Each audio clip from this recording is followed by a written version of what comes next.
नमस्कार मंडळी, मी डॉक्टर श्रीहरी गोकर्णकर आणि शब्दांचे अंतरंग या मालिकेत आपल्या सर्वांचं हार्दिक स्वागत. आजचा आपला शब्द आहे अतिथी.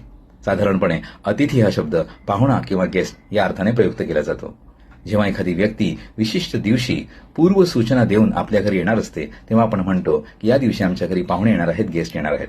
आणि आपण देखील अतिथीर देवो भव या आपल्या संस्कृतीनुसार त्यांचं उत्तम प्रकारे आदरातिथ्य करतो.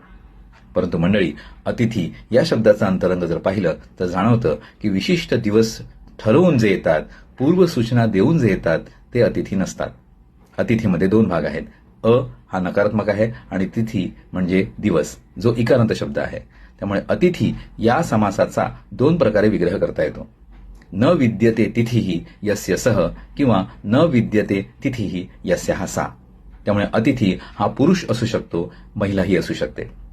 आपल्या परिचयापैकी एखादी व्यक्ती किंवा शेजारी पाजारी असतील, आपल्या कुटुंबातील एखादी व्यक्ती असेल किंवा मित्रपरिवारापैकी कोणी असेल किंवा एखादी अनोळखी व्यक्ती परंतु सज्जन असेल, जर ती अचानक आपल्या घरी आली असेल तर तिला अतिथी म्हणावं आणि आपल्या संस्कृतीनुसार त्यांचं उत्तम प्रकारे आदरातिथ्य करावं.